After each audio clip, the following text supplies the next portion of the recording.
In today's video, I'm going to teach you how to use Gumloop for web scraping with Google Maps step by step. We'll start inside Gumloop. First, log into your account, then click New Flow to create a fresh workflow. Give your flow a clear name so it's easy to recognize later.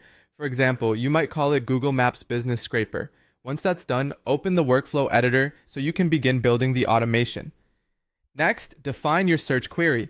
This is where you decide what type of businesses you want to collect from Google Maps.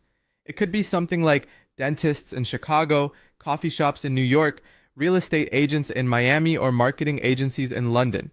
A smart way to set this up is by creating an input field for the search query because that makes the workflow reusable.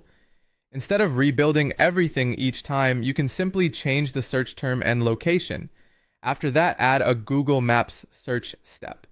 Depending on what tools are available in your Gumloop workspace, this could be a Google Maps node, a browser automation step, or another data retrieval method. In this step, provide the search keyword, the city or location, and the number of results you want to retrieve. For instance, you could search for roofing companies in Dallas, Texas.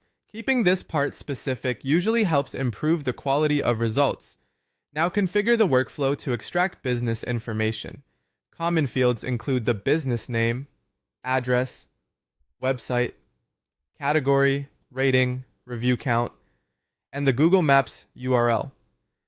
The exact fields available will depend on the method you're using, so make sure to review what the node can return before moving on. To process multiple businesses efficiently, add a loop or iterator node. This allows Gumloop to go through each result one by one, then extract the details for every business instead of stopping after a single entry. If you want deeper research, you can optionally visit each business website. From there, extract publicly available details such as services, about page content, and social media links. This is useful when you want more context beyond what appears in Google Maps. Once the data is collected, clean and structure it. Use transformation nodes to remove duplicates, standardize formatting, clean up addresses, and separate fields into organized columns. This step makes the final dataset much easier to analyze. You can also optionally send the business data into an AI node to categorize businesses, identify ideal prospects, summarize services, or score lead quality. For example, you might ask the AI to analyze whether a business is a good prospect for SEO services.